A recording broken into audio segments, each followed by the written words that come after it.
যিসকল এনডিপি আমাৰ বিপিএফৰ লগত আছে এই এনডিপি সকলৰ বিষয়ে মই আগতে স্পষ্ট কৰি দিছোঁ কিন্তু পৰহি দিনাখন চাগে দুই দিন আগত তেওঁলোকে কৈছে সকলো এনডিপি কোঅৰ্ডিনেশ্যন কমিটিৰ মেম্বাৰসকলে বিপিএফক ভোট দিব বুলি কৈছে। মই কিন্তু এটা কথা স্পষ্ট কৈছোঁ, আমাৰ 4টা এনডিপি গোটৰ এটা গোটটো এক্সপেল হোৱা গোটহে, ধীৰেন বড়ো গোটটো সেইটোতে এক্সপেল হোৱা গোট, কিন্তু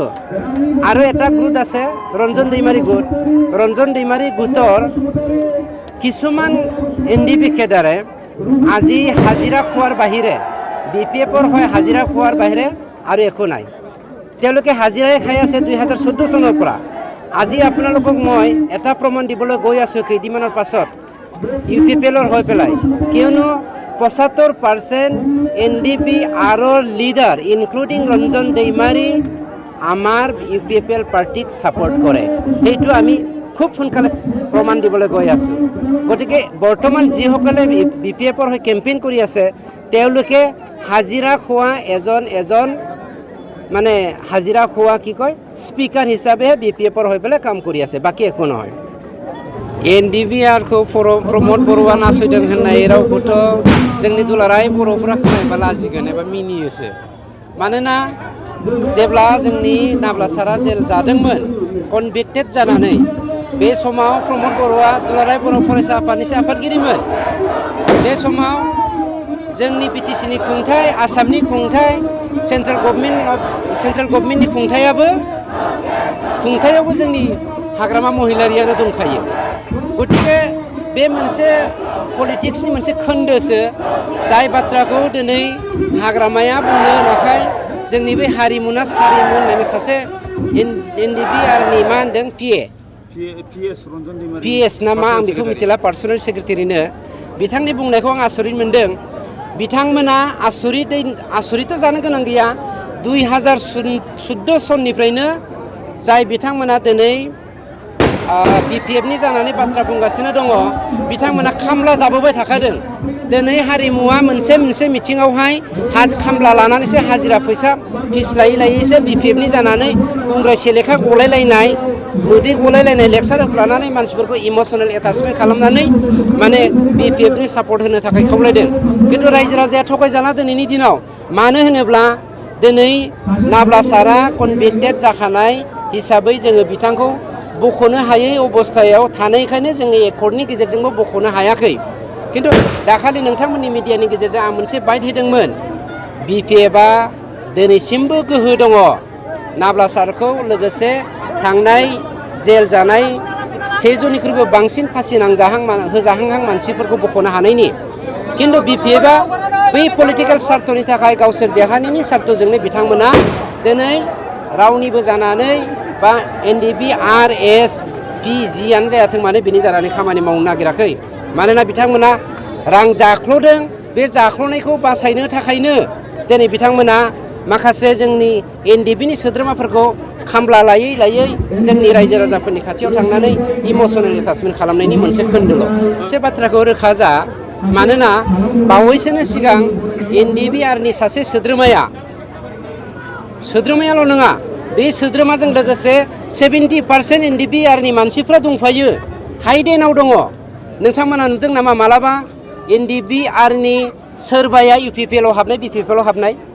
बिपिएफआवबो हाबाखै, इउपिपिएलआवबो हाबाखै। सानैसोआ दिनै बिनिनो खाबु लानानै मा खालामदों, खामला जानानै बिपिएफनि जानानै बाथ्रा बुंगासिनो दङ। बिपिएफआवबोथ' हाबाखै बिथांमोना, इउपिपिएलआवबोथ' हाबाखै। खारना मा? बेखायनो जोङो बावैसोनो प्रमाण होनो थांनो नागिरदों, 70% एनडिपि आरनि सोद्रोमाफोरा इउपिपिएलआव जयेन जानो थांगासिनो दङ, 100% सियर। उद्देश्यआ जेबो नङा। थांनाय 27 जानुवारियाव दुलाराय बर' फरायसा आफाद एनडिपि मोनब्रै ग्रुप, जि माने भारत सरकार आसाम सरकारजों जयै मोनसे सिगनेचार जाबाय, बिटिआर सिगनेचार। बे सिगनेचारखौ माने गाहामै मोजाङै मोजां जे इमप्लिमेन्ट खालामनांगौ आरो जोंनि बिटिआर ओनसोलाव गोजोन थासारि लाबोनांगौ, बेखौ लानानै आङो सिगाङाव 10 बोसोर एमसिएलए बिपिएफनि जादोंमोनब्लाबो दा आङो बै एकर्डखौ नायनानै एकर्डखौ जे मोजाङै इमप्लिमेन्ट खालामनांसिगोन जोंनि समाजाव गोजोन थासारिखौ मोजाङै गायसंनांसिगोन बेखौ जोङो सानलायलायनानै दिनैहाय आङो माने UPPL दलाव जग जानाय जाहैबाय फैनाय जाहैबाय ओमफ्राय जोंनि उद्देश्यआ बेनो जाहाथे जोङो बै 27 तारिखआव जे माने BTR एकर्ड बे जानाय बे एकर्डखौ जोङो मोजाङै इमप्लिमेन्ट खालामनांगोन आरो जेब्ला बे एकर्डखौ इमप्लिमेन्ट खालामनांगौब्ला जेरैखि जाया सिगनेटरिफ्रा सासनाव फैनांगोन आरो BTRखौ सालायनांगोन बेनिखायनो जों दा बे थांखिखौ लाबाय आरो दा बिदिबाथ' गावनो थगायनाय लानाय जाबायना बे ना BPF बिथांमोना जाख्ल'आखै होनबाय थादों BPFआ ओमफ्राय जाख्ल'यैयाव बिथांमोना थांदों सावरायग्राया बे मोनथाम गाहाम जुदि BPFनि मेम्बारफ्रा बा चेयारमेनफ्रा जुदि लादोंब्ला बिथाङा बेयाव थांनो नाङामोन BPFआ जुदि जाख्ल'दोंब्ला मानोथो थांखो बिलाय दा ओंखायनो आङो बुंदों माने BPFखौ जे बिथांमोनहा माबाबाय सिंजों बिराद सिंजों माबा खालामबाय आरो मा होनो बेखौ बर'आव माने डाउन माने इंलिसनि डाउन बर' गाहायाव लाबोबाय बे रोखा जाबाय आरो मानोना बिथांमोनानो BPF आरो BPFखौनो जुदि जाख्ल'दों होनोबाथ' बे मोजां जाया हाग्रामा महिलानि थाखाय बे मोनसे एटम बम आरो बे सैथोआसो जाबाय थादों BPFआ जे सिगां गावसिनि सासनाव गोबां दुर्निति खालामबोबाय साख्रिखौनो हक थाखा फैसाखौनो हक गोबां न' बां लुनाय रायजोफोरनि गोबां जे दुर्निति जाबाय बे रायजोफोर सासननि उनाव माबा प्रमान जाफैबाय देख दाख्लै माने 7 तारिखआव जोंनि BTC जे प्रिन्सिपाल सेक्रेटारि गभर्नरनि दैदेननायाव जे सासन जाबाय बे प्रिन्सिपाल सेक्रेटारिया देखै हाग्रामा महिलानि जोंनि दुर्निति साख्रिनि दुर्निति बेखौथ' 7 तारिखआवनो देखायबायना 29टा ट्रेन्सपर्ट डिपार्टमेन्टआव साख्रि होनाय हाग्रामा महिलारिया दुर्नितिबाबो साख्रि होनाय बेखौथ' नोङो प्रिन्सिपाल सेक्रेटारि दाखै केन्सेल खालामजोब्बाय बेयावनो जों मिथिबाय माने रायजोफ्रा बुजिनो हाबाय माने थांनाय 17 बोसोराव जे BPFआ दुर्निति खालाममारदोंमोन बे देख प्रमान जाफैबाय UPPLआव उद्देश्य लानायनि मेन खारनानो जाहैबाय मा BTR एकर्डखौ दाफुंगोनानो जाहैबाय दाफुंगोन आफादानो जाहैबाय UPPL दिनै BPF हानजाया BTR एकर्डखौ एकर्ड जाखांनायनि उनावसो नाफस खालामनाय बा एक्सेप्टेबल खालामै जाबाय बेवहाय मा उद्देश्य दं जों बेखौ मिथिया BTRआव जोङो साफ्रोमबो नायोब्ला बुंनो थाङोबा गुबुन हादरसानिफ्राय बा स्टेटनिफ्राय BTR एकर्डआवनो साबसिन हामसिन दफा दङ दा बे दफाखौ मावफुंनो थाङोब्ला जोंहा नैबे गोदानै सरकार पार्टि दानाय UPPL आफादानो बे BTR एकर्डखौ दाफुंनाय जागोन एसे सिगाङाव आङो माखासे मानसिफोरजों थाफानानै आं बिसोरनि माखासे आदर्शफोरखौ आं हमनो हादों बिसोरनि आदर्शआव BTRखौ दाफुंनायनि जेबो थिरांथा गैया आरो बेजों लोगोसे जोङो BPFनि माखासे खामानिखौ 2003निफ्रायनो जोङो नुबोगासिनो दङ दिनैसिम 17 बोसोर जाबाय BPFनि खामानिया दिनै BPFनि खामानिखौ जों नायोब्ला जेबो नुवाखै होननानै बुंजायो मोनफा मोननै फिसा फिसौ जेनेबा लामा दंग'आ फिसा फिसौ जादों बेबो साक्सेसफुल कनस्ट्राक्सन नङा आरो दिनै किसुमान माबाफ्राव न' स'फोरखौथ' आं जेबो होनला न' बां जेनेबा IOIफोर मोननायाथ' जेरै सरकारनि मोनसे यजनाखा बेखौ बयहाबो मोनखायो बिफोर BTC बिनि सिगाङावबो न' बाङा मोननाया बयहाबो रोखायै दिनैसिम दङ दिनैसिम दिनै बायनानै थाङाखै दा BPF सरकारासो न'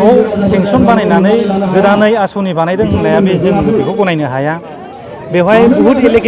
एलेकेसन माने बुस्थुआ बुंनो थाङोबा जाख्ल'नाय लोंख्ल'नाय बायदिसिना बेबायदि होनाय जाबाय आरो जेरै दुर्निति होनो आसामिसफ्राव दा बेफोरखौ जोङो सैज्य खालामनो हाया दा BPFआव थाफानाय जादों बै समाव जेनेबा साननै सानथामसोआ बेवहाय जों थाफानानै बुजिनो मोन्दों मा बेफोरो रायजो राजानि थाखाय BPF सरकारा मावनानै होनो हानायनि जेबो केपासिटि गैया थांखिबो गैया केपासिटिबो गैया गावबागाव सेल्फिशनेस आइडिय'लजि दं बिस्रा दा आं बुंनांगौ खोथाखौ नै दा एसे सिगाङाव बे माबायानो बसुमतारियानो बुंलांबाय आंनि लोगोआनो दा आं फंनैसो बुंबावगोन जों एस ग्रुपनिफ्राय बे सावरायग्रा ग्रुपनिफ्राय जों जे दा इउपिपिएल हाबनाय खारन दा बावैसो एसे सिगाङावहाय माने 27 जानुवारि खालारखालि एकर्ड खालामदोंमोन बे एकर्डखौ बिथाङा सावरायग्रा बा बिदिनो बिपिएफनि लिडारफोर बिथांमोना माने बे एकर्डखौ गनायनानै लाया बिदि बुंनायनि थाखाय माने जोङो उसुबिदा मोनदों आरो बिनि उनावहाय गोबां खोथा बुंबावदों आरो बिसोर जोंखौ थगायनानै दोननायनि खोथाबो दंबावो जों दिनै आइजो माहारि जानानै एबा बिमा माहारि जानानै